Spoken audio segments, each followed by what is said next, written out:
Your Mystery Theater presents...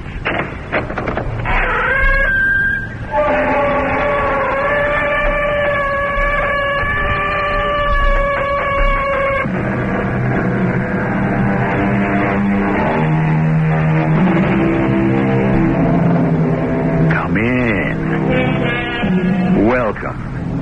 I'm E.G. Marshall. Who was it that said, a wise woman never yields by appointment?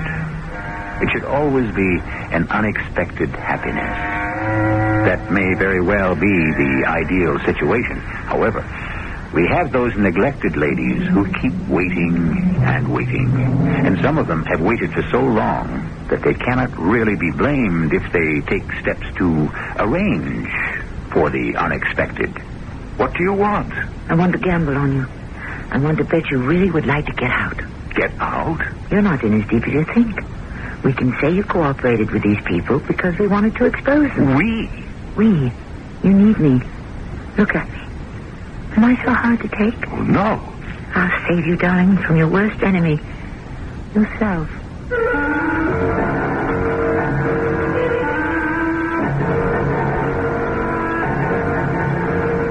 Our mystery drama, The Old Maid Murders, was written especially for the Mystery Theater by San Dan and stars Tammy Grimes. I'll be back shortly with Act One.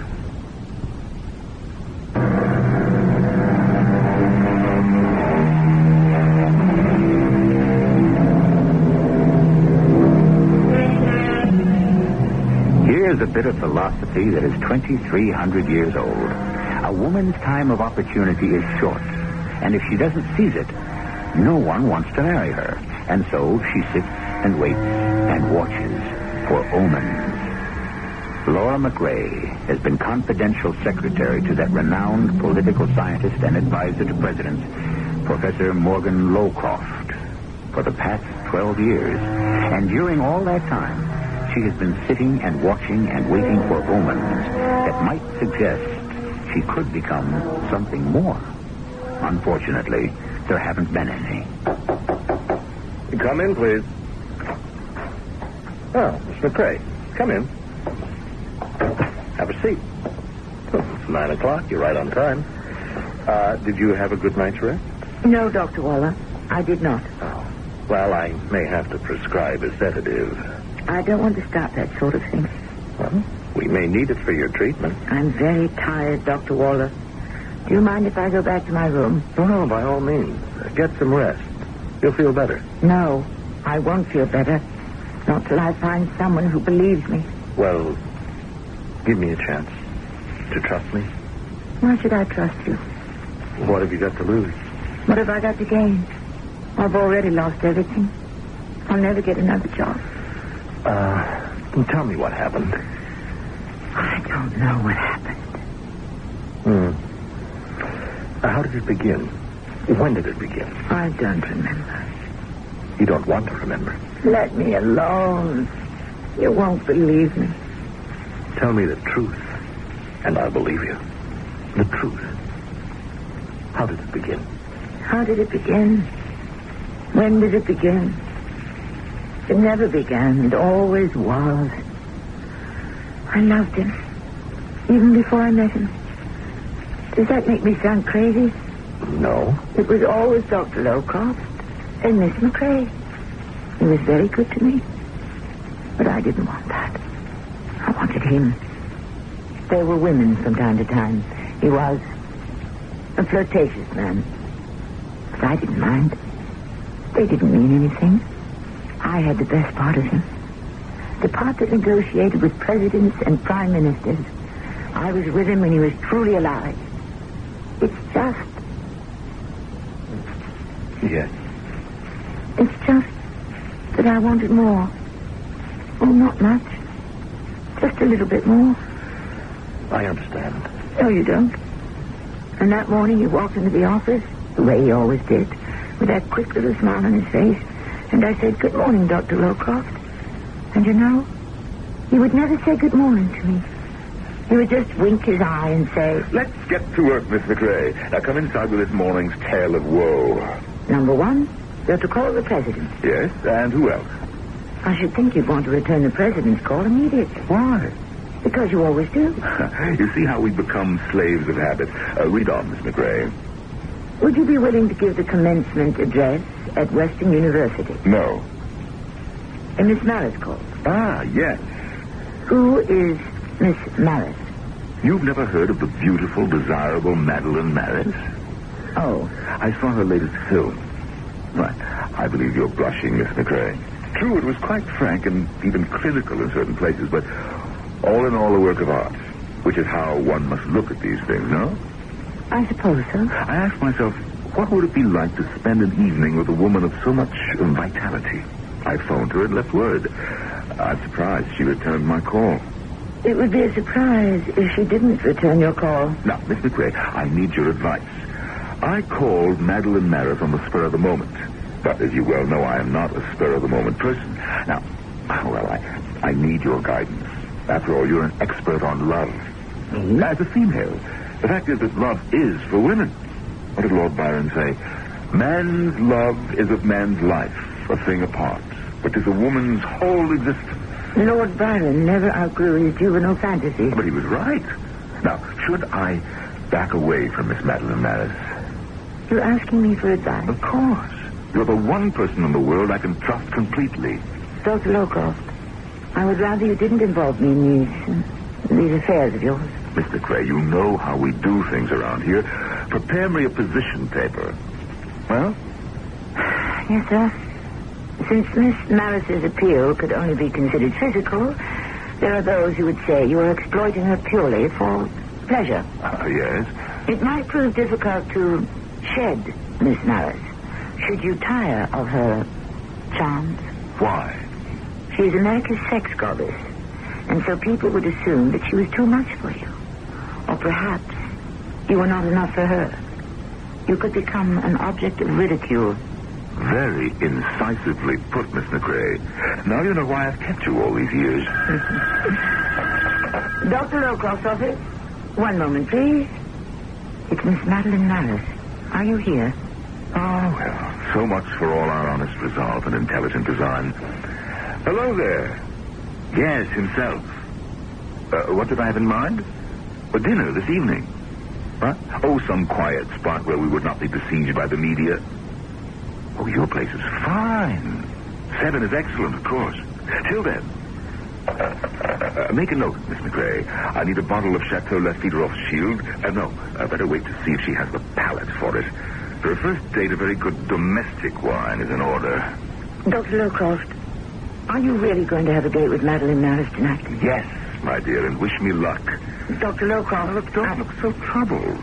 I know how to be very discreet. It isn't that. It's what? Yes? I better answer the phone.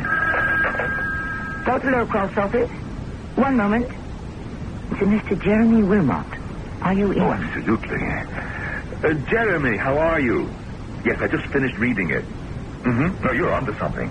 Oh, only a few suggestions. I made them on the margins. I'll send it down with my secretary. She'll guard it with her life. What's the best hotel on the beach? Good. She'll be there this evening. Right. Goodbye, Jeremy. How would you like a little vacation? In Florida. Where is that envelope? It's in my attaché case. Now, here it is. A vacation? In here, a manuscript by Jeremy Wilmot. The historic roots of the economies of emerging nations. It sounds grim, but it's great. Dr. Lowcroft? Now, you check into the Beach Royale for a few days and let yourself go. But I have so many things to do. You need a vacation. You're tense. You're nervous, irritable, out of sorts. Oh. Whatever's gotten into you, a few days off will sweeten you again. But I can't spare the time. You know how we do things around here, Miss McRae. Now, I'll drive you to the airport myself. By noon, Dr. Waller, I was on a flight to Miami. You didn't think it unusual? He was always sending me off somewhere on an hour's notice. I was lucky it was Miami, Florida. Could have been Karachi, India. And then what happened? You know what happened. I told this over and over. What happened, Miss McRae? The thing at the baggage claim. The manuscript envelope. It was in my suitcase. It was too big to fit into my carry-on bag. It was in my suitcase. And my suitcase wasn't there when I arrived in Miami. What did you do? I waited and waited. Then I went to see the person in charge. Do you recall what you said to that person? I was very upset. I said, look here, my suitcase is missing. You've got to find my suitcase. And he said... Ma'am, we are doing our best. There's an important manuscript in that suitcase. Do you understand? You come in on Flight 7 from Washington, huh? I don't like to do this. I hate to try to impress you, but I'm working for Dr. Morgan Lowcroft. Well, I am doing the best I can. Now, if it's not good enough, maybe Dr. Morgan Lowcroft can come down here and look for a suitcase himself, huh? But it'll be my fault if it's gone. Things like this simply cannot happen to me. Yeah, they can happen to anybody. Hey, Theodore, you put down that comic book and check to see is everything out on Flight 7, huh? Yeah, I got a lady here, so you just keep on looking. Does this mean you haven't found my suitcase? Well, we're going to turn the place inside out and upside down, okay? But everything was in that suitcase. Man, what's the problem? We don't find it, you get a whole brand new outfit on the house. But the manuscript... So it's a manuscript. There's got to be a duplicate copy, huh? Well, does it have to be the end of the world? I don't know what's the matter with me. I'm sorry. Well, you just write down where you're staying, huh? And I guarantee in 1 hour, one way or the other, you're going to hear from me.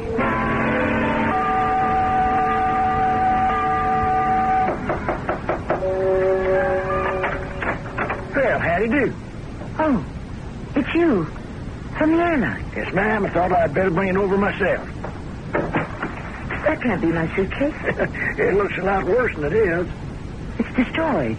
We are sorry, ma'am. You get a new one. But how did it get so mangled? Well, we got this mechanical lifter, and sometimes, well, anyhow, your clothes seem to be okay now.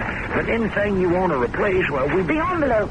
It's ripped. Yeah, I don't think there's more than maybe a couple of pages that might be readable. Let me look. The first 2, 3, 4, 5, 6 pages have been torn. It don't look too bad. The whole thing appears to be so crumpled. I'll have to type a fresh copy. Look, do you want us to handle that for you? No, thank you. You've done enough. Now, you let us know if we can help out. I will. Goodbye. Yeah, well, have a nice vacation.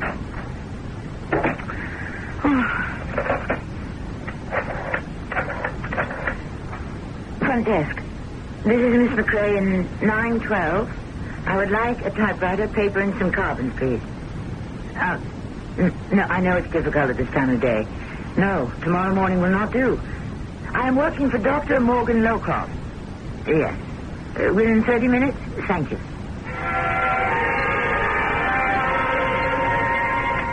If we are to consider the specifics of the distribution of American military forces throughout the world,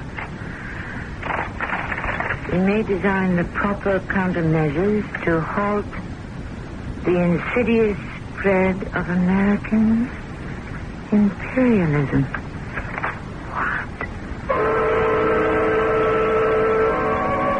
Yes, Miss McCrae. Miss McCrae? There it was, Dr. Waller. I couldn't believe it. I read the entire manuscript and...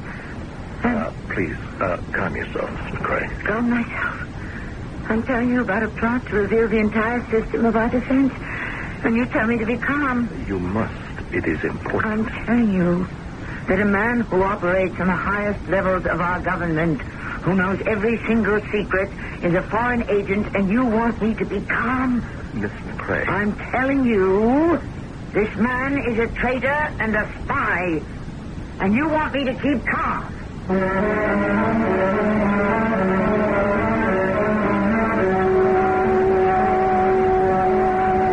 I don't know if I would want her to be calm. After all, she's making quite a lethal charge. But then perhaps Dr. Waller knows something that's hidden from the rest of us at this point. Anyhow, we shall see who is going to keep calm in Act 2.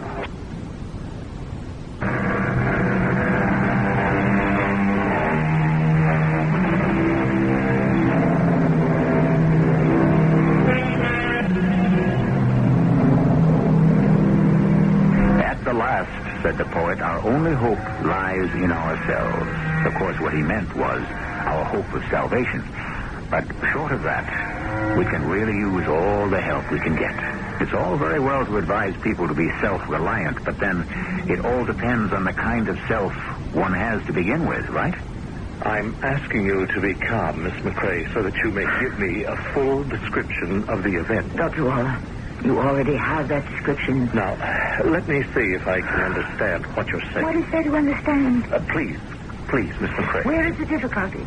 Morgan Lowcroft said to me, take this envelope, which contains a manuscript by a Mr. Jeremy Wilmot, and deliver it to him in Florida. Accidentally, I happened to see the contents of the envelope. It's a document written by Dr. Lowcroft himself, filled with the most vital military and economic secrets. Well, what did you do then? No, please. Don't pass this off as if it's merely a weather report. Do you realize the implications of what I've just told you? Yes. Do you believe what I've just told you? I accept what you just told me. I'm sick and tired of being patronized by people like you. I'm going back to my room. You will go back to your room and do what? I am the last person in the world you can talk to. After me, who is there? Now, you claim it was a document filled with military secrets? It was. Your next move? I didn't know what to do. I sat there, trying to think. I suddenly felt all alone in the world. I had to be in touch with someone, with something. Without knowing why, I turned on the television set. There was a marvelous burst of music and color. And her face. Madeline Morris's face was on the screen. I was so angry, I lost all control of myself. Somehow, I blamed her for what he had done. You blamed her? Why? I don't know why. It's just that I felt she was part of something that was corrupting him. I wanted to smash the TV screen, but I was afraid it would explode or something, so I turned it off. Yes. And then the phone rang. I let it ring. And then I thought I'd better answer. Hello? Yes, this is Law McCrae. Yes. I'm Jeremy Wilmot. Oh. I do hope you've had a pleasant trip. Hello? Yes? May I come up for a manuscript? Perhaps if you are busy, we could have some dinner. Oh. Or a drink. At any rate, I cannot wait to see my manuscript and Morgan's suggestions. Why don't I just pick it up? No. I'll meet you downstairs. In the lobby. Well, did you meet him in the lobby? Dr. Waller, I wanted to get away from there. I wanted to run with that envelope. I wasn't going to give it to him. I wanted to get back to the airport. But how? And then I realized he didn't know me. He'd never seen me. So I took the elevator downstairs. I didn't meet him. But the trouble was, he met me just as I was about to go out the door. Miss McCrae, here I am. Miss McCrae, I'm Jeremy Wilmot. You see, I recognize the manuscript envelope you're carrying. Well, here I am. Yes. So, thank you very much for taking this trouble. May I have it? Well, no. No? Miss McCrae, what did you just say? I said no. Well, I'm afraid I don't understand. You were sent here specifically to deliver this manuscript. To deliver it to me. You can't have it. Mr. Gray, is something the matter with you? I said you can't have it. Now, I must insist. Take your hands off me. Don't you dare touch me. You mean that we're going to have a scene about this? I said take your hands off me. Please, if something's the matter, let me help you. Get away from me. Hey, what's going on? This man is attempting to attack me. Hey, hold it, quiet. Now, look, all I'm trying to do... Help me, somebody, please. Help me. And did you receive help, Miss McCrae? Oh, yes, Doctor. In a moment, he was surrounded by an angry crowd. In the confusion, I slipped out the door and into a taxi. Soon I was at the airport and on a plane back to Washington. I was so frightened. I could hardly breathe. Frightened? Of what? Well, by now they knew. They? The ring of spies and secret agents of which Morgan Lowcroft was a part. Would they be waiting for me at the airport in Washington? I somehow made it to the cab stand. I went directly to Morgan Lowcroft's apartment. He wasn't home. I decided to wait in the study. Oh, how did you get into the apartment? I have a key. It was midnight. And then one a.m. And 2. And finally, just a few minutes before 3, I heard the door open. Miss McCrae, what are you doing here? I see you didn't spend the night with Miss Vance. What are you doing here? I read the manuscript. You did? Obviously, Jeremy Wilmot didn't have a chance to get in touch with you. He's probably been booked for disorderly conduct. Jeremy Wilmot booked for disorderly conduct? Jeremy? Obviously, you didn't hear me. I said I read the manuscript. I heard you. What are you going to do about it? Well, it depends. What are you going to do about it? I'm going to save you. How? First, tell me why you did it. Well, I don't think I really know. Yes, you do. Every boy dreams of becoming president. Most of them get over it. Some of us don't. But you have almost as much willpower as the president. Yeah, that's the trouble. Almost. It would be better if I had no power at all. It's the near miss that can cause the fatal wound. But you never tried to become president. You never tried to run for any office. I could never win. They see me as too much the egghead, too much the professor. Are you trying to tell me that you became a traitor because you hoped if a foreign power could take over the country, you would be installed as the leader or dictator or whatever? Miss McCrae, you have this remarkable talent for oversimplification. But stripped down, you have just illuminated the essential kernel of truth. Do you want me to save you? Save me? Miss McCrae, do you know the people you're dealing with? You could be dead by tomorrow. So could you. That manuscript is in a safe place. It'll be made public if anything ever happens to me. What are you proposing? I'm gambling on you. On my ability to read the real, the true Morgan Lowcroft. I believe you're in over your head. In your heart, you want to get out of this. But you think you're in too deep. But you're not. No. It was a foolish notion. You gave into it. And before you knew it, you lost control. But we can regain it. We can say you cooperated with these people so you could reveal and expose them. We? Yes, we. You need me. Look at me. Am I so hard to look at? No. I'll save you, Morgan. Darling, I'll save you from your worst enemy. Yourself. You'd better answer that. Hello? Oh, yes. Yes, Miss Maris. He did arrive home safely. No, there's no point in calling him in the morning. He'll be busy for a long time to come. Good night. Hold on, Miss McCrae. My name is Laura. Call me Laura, darling. As you know, Miss McCrae, both Dr. Wilmot and Dr. Lowcraft tell completely different stories. They're lying. Now, Dr. Jeremy Wilmot is a professor of economics in a leading Florida university. He is known to have no subversive connections. I know his version, and Morgan Lowcroft's version by heart. Dr. Lowcraft denies ever having written such a document. Naturally. What else could he do? But let us continue with your story.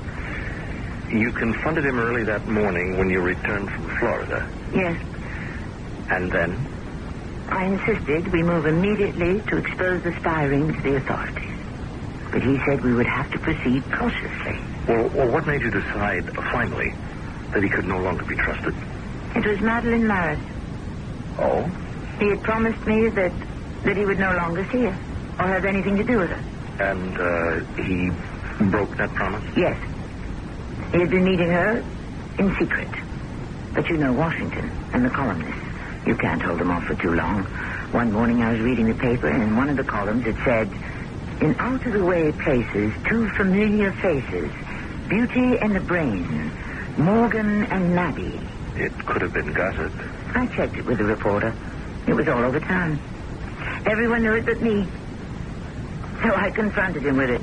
I said to him, "You lied to me." And you know what he did? He just laughed. Oh, my poor Miss McCrae. Don't laugh at me. Our agreement was that you were to drop Madeline Maris. Now, let me tell you about our agreement. When you behaved so inexplicably, I didn't know what to make of it. You had created a wild story about me being a foreign agent. I have the evidence. Now, let me finish, please, Miss McRae. I looked at you as you talked to me. I could see how distressed you were. Of course. It wasn't an easy moment for me. So I decided to play along. Play along? This is no game. I was hoping perhaps you might come to your senses. But, Miss McRae, I am not helping you by perpetuating this farce.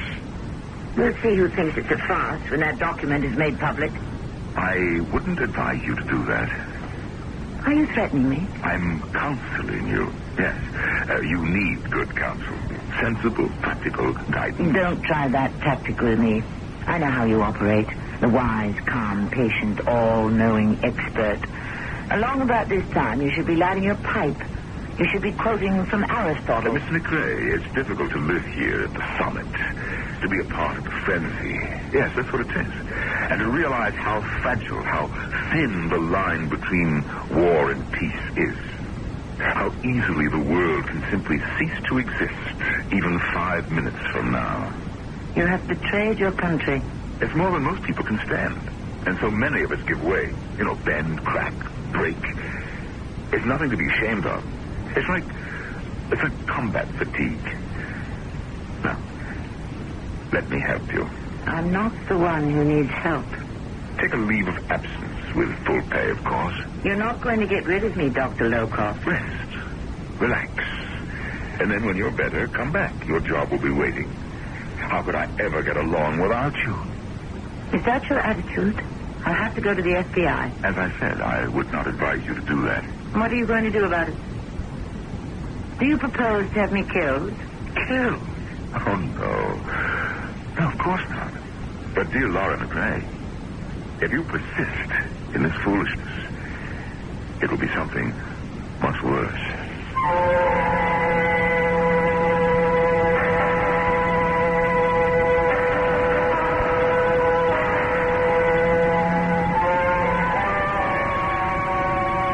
Something much worse than being killed? A fate worse than death? What can such a prospect be, especially to a lady like Laura McRae? Each of them talks to the other like a person who holds a winning hand. But who has the aces and who has the deuces? The showdown is scheduled for Act 3.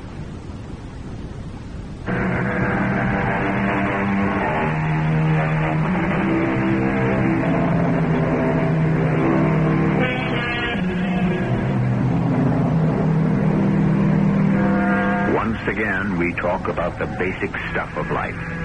Life and fiction. Reality and illusion. What is real and what do we imagine? Laura McRae says she read a document which proves Morgan Lowcroft is a traitor.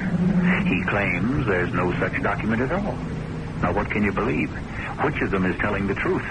But then again, what is truth? Morgan, why are we fighting with each other? Why do you want to destroy me? I want to save you. From what? From the corruption you're drowning in. Miss McRae, things cannot possibly continue in this manner. That's right. I have a duty to perform. And greater than any feeling I may hold for you. Yes. There are so many who worship at your shrine, Morgan. And I was the most devout of them all. I was even willing to accept the fact that you could betray your country. Why not? How could treason be bad if Morgan Lowcroft is a traitor? But we're finished. Finished, Morgan. I'm going to the police and to the media. Don't. I'm sorry. The magic is gone.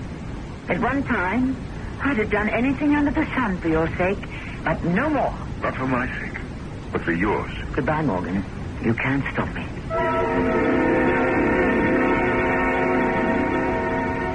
That's what I thought. But he did stop me. It seems I forgot something. You know what I forgot, Doctor? Tell me. I forgot that he was the establishment.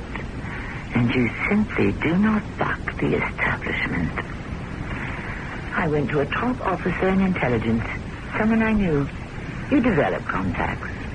You know who to see to get things done. He listened to me very intently. And when I finished, he looked at me and he said, Thank you, Miss McRae. We'll take this under advisement. Colonel, what are you saying? I'm saying we'll investigate. No, Colonel, that's not what you're saying at all. Miss McCrae. Let me tell you what you're saying with your eyes, your manner, and that tone of your voice. You're saying I'll humor this kook and get rid of her as gracefully as I can. No, Miss McCrae. I know the drill. I had to get rid of kooks myself. You're seeing me because you want to be covered, but that's as far as it goes.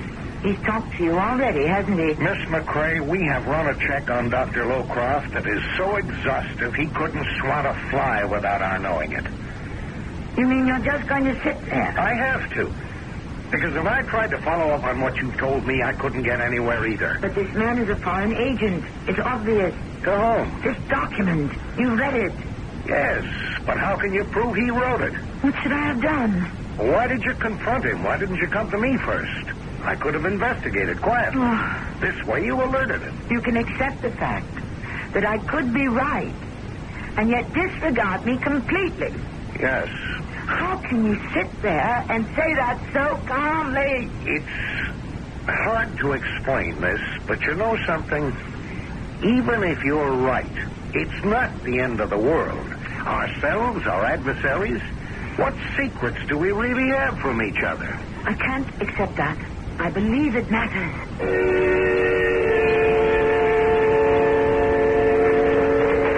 What's your complaint, Miss McCrae? You say the media's sitting on the story. My paper published it. My station's carried it. But look at how you slandered it. Miss Laura McCrae claims. Miss McCrae alleges. Well, that's what they are. Claims. Allegations. I stated basic facts. If I told the story as you told it to me, I could be sued for libel. This sub-headline, Spinster, says Dr. Lowcroft admitted his guilt. What about it? Do you have to label me as a spinster? How does the dictionary define spinster? An unmarried woman. Does that describe you? If I were an unmarried man, would the headlines describe me as a bachelor? Spinster. There's something ungainly, something erotic. What right does a woman have not to be married? There must be something wrong with her. You came to us with a story. Because of your position, we printed it. We have now discharged our duty. It's up to the authorities to take it further. I showed you that document. Well, he denies that he ever gave it to you. And here we go, round and round again. I have a responsibility. Yes, and I know to whom. Yourself. You're scared, Mr. Jones. Of what? You're afraid you'll be frozen out. You won't get any more inside information, any off-the-record briefings. You're not going to rock the boat. You're not going to make a powerful enemy. Just between you and me, Miss McCrae, what's the real story? I told you the real story. No, you didn't. I've been around this town too long not to recognize a vendetta when I see one. What did he do to you? Are you trying to say there's something personal in this? There has to be. Is that what you think? A woman of your inside experience and understanding? How could you miscalculate so badly?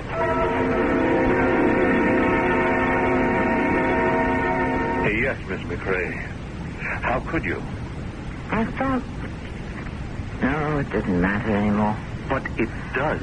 Nobody cares about me. I care about you. As a patient.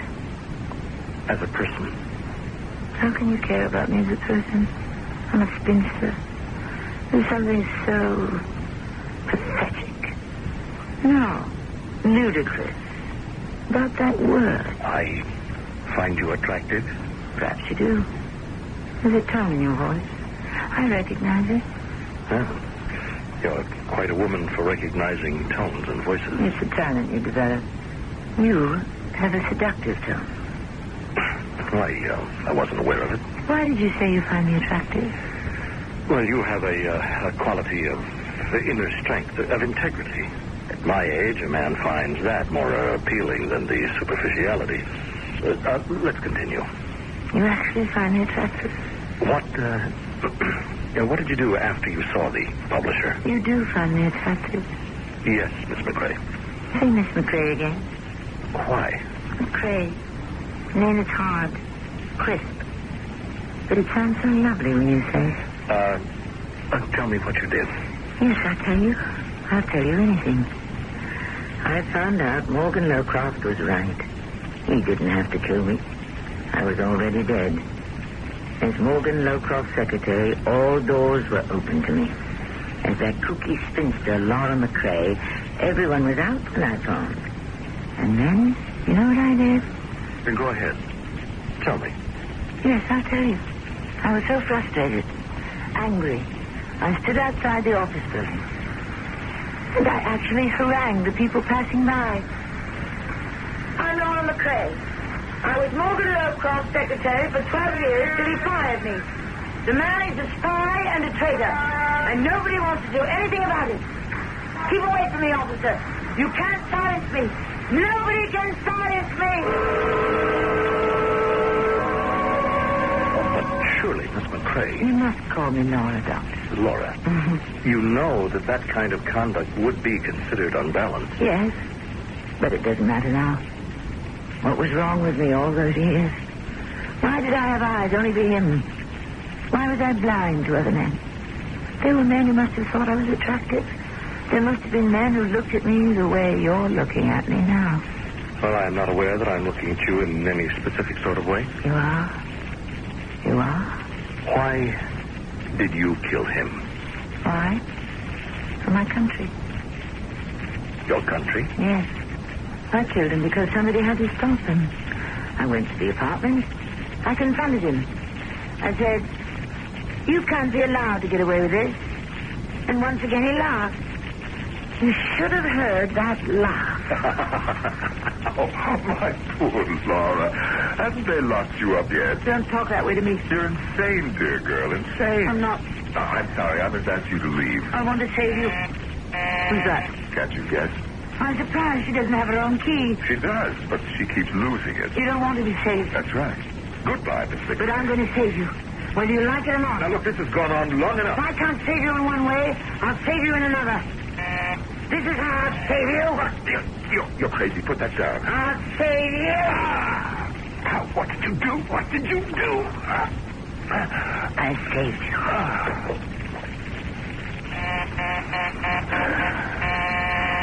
Keep ringing. Keep ringing. He'll never answer you.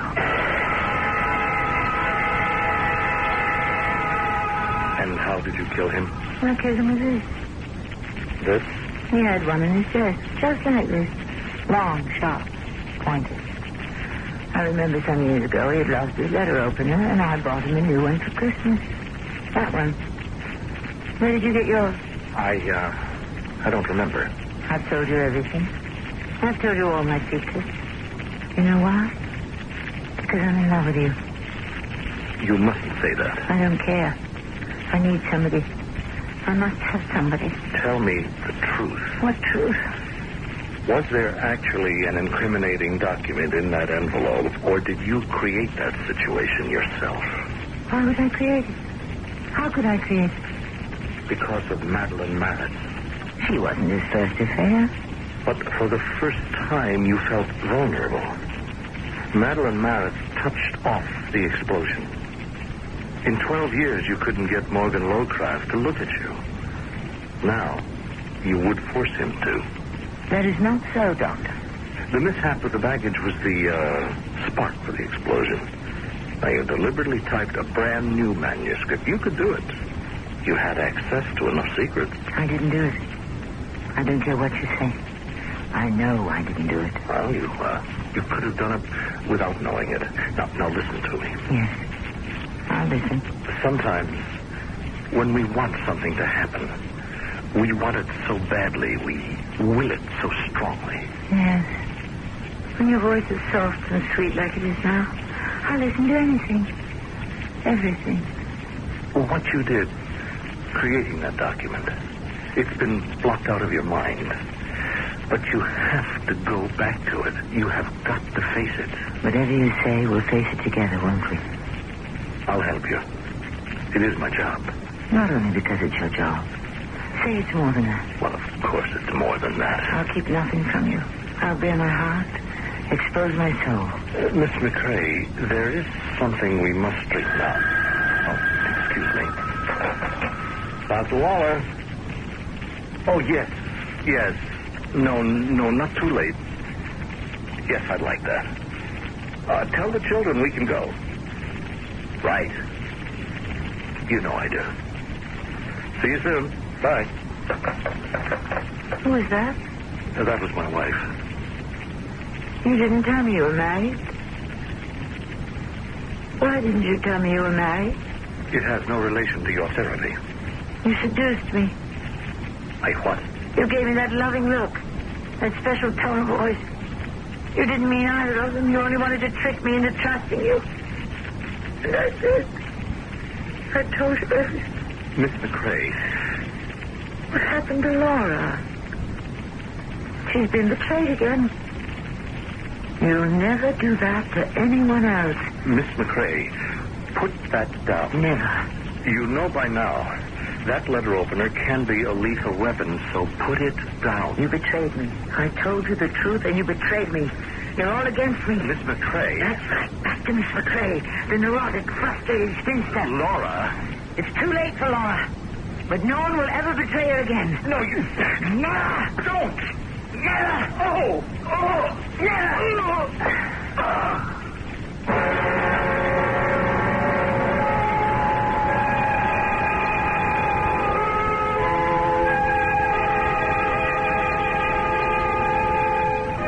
It doesn't look as if anyone will ever get the chance either. Our heroine has been put away for quite a long time.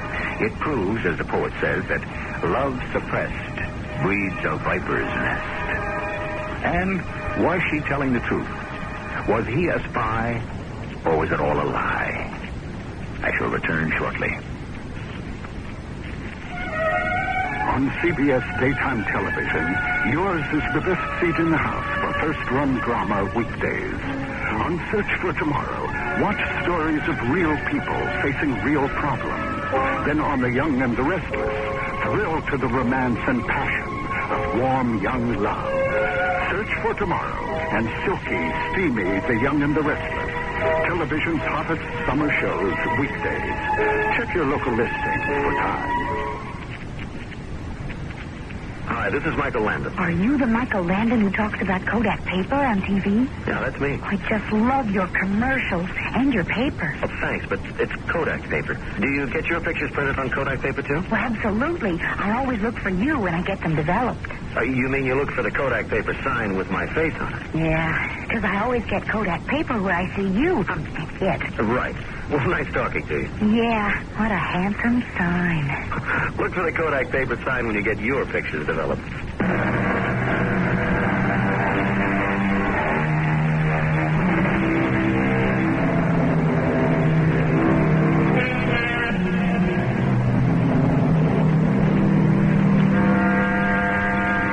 We all know the story of the Emperor's new clothes. How everyone fawned over him and flattered him on the magnificence of his imaginary wardrobe. That is, everyone except for one little boy who piped up, "But the Emperor is naked." It's too bad the story ends there. It would be most instructive to learn what happened to that clear-eyed little boy. Did everyone appreciate his sincerity and candor? How, if at all, was he rewarded? What sort of future did he have, if any? Was our story a variation on this ancient theme? Well, you know how it is with a good story. It's anything you want it to be. Our cast included Tammy Grimes, Norman Rose, Court Benson, and Earl Hammond. The entire production was under the direction of Hyman Brown.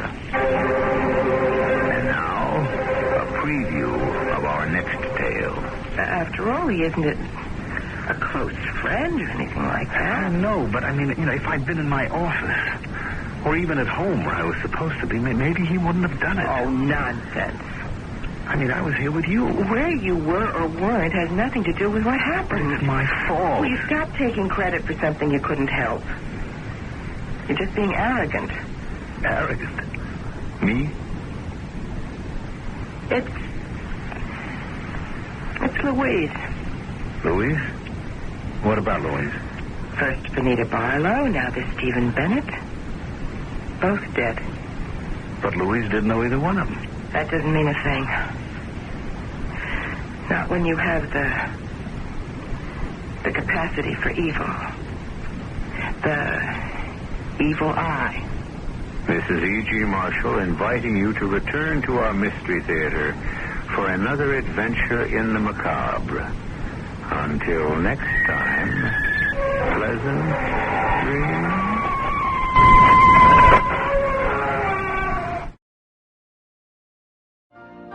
You've been listening to the OTR Gold Network. Find more classic radio at otrgold.com.